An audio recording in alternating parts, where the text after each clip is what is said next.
Kita ke informasi populer situs cnbcindonesia.com dalam Hot News. Kita ke informasi yang pertama.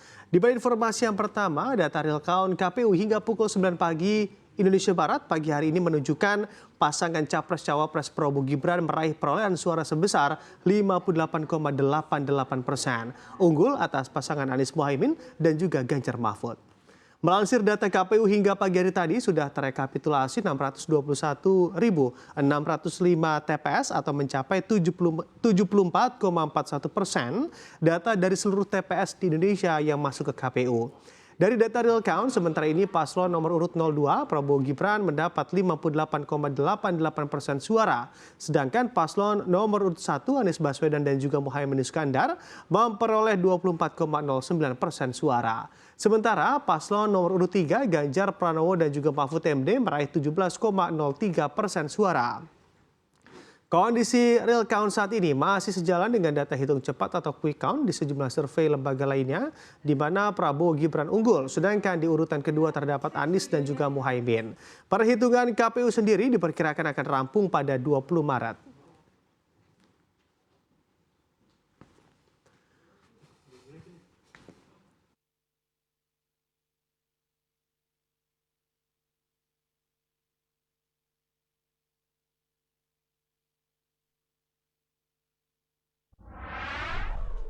Ya, kita beralih ke informasi lainnya di mana Presiden Joko Widodo resmi melantik Ketua Umum Partai Demokrat Agus Harimurti Yudhoyono sebagai Menteri Agraria dan juga Tata Ruang atau Kepala Badan Pertanahan Nasional. Dirinya menggantikan Hadi Cahyanto yang bertugas sebagai Menko Polhukam. Usai posisi tersebut ditinggalkan oleh Mahfud MD. Lantas berapa kekayaan AHY, pejabat baru di Kabinet Jokowi?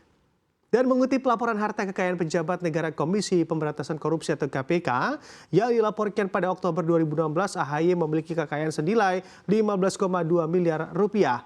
Dan ini berarti catatan harta sebelum AHY hijrah ke politik. Saat itu anak Presiden RI periode 2004 hingga 2014, Susilo Bambang Yudhoyono ini merupakan perwira militer. Kemudian dirinya terjun ke dunia politik sebagai Ketua Umum Partai Demokrat.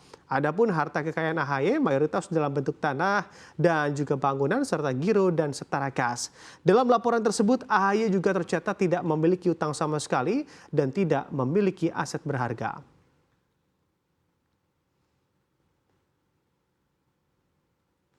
Dan kini kita ke informasi dari mancanegara. Cuaca ekstrim menerjang provinsi Xinjiang di wilayah barat China dengan suhu turun hingga minus 52,3 derajat Celcius. Cuaca dingin ini semakin memperparah gangguan lalu lintas karena libur panjang Tahun Baru Imlek di China. Salju tebal telah meliputi wilayah utara dan juga tengah China, mengganggu lalu lintas hingga terpaksa meliburkan sekolah-sekolah. Menurut media pemerintah, suhu yang tercatat pada Minggu di kota Chuerhong di wilayah Fuyun merupakan yang terendah sejak pencatatan dimulai di Xinjiang. Wilayah Chuerhong terakhir mencatat suhu terendah pada Januari 1960, yaitu mencapai minus 51,5 derajat Celcius.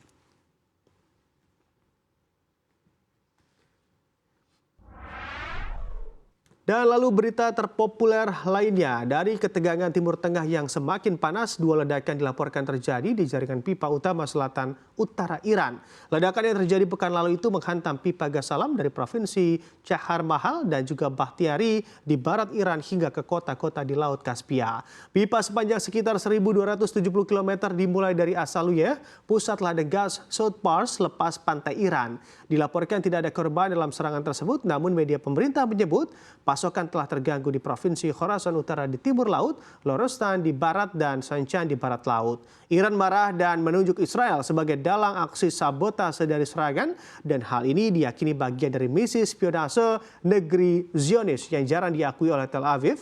Dirinya mengatakan hal tersebut tidak hanya mengganggu layanan gas di sejumlah provinsi, tapi juga membahayakan distribusi gas masyarakat.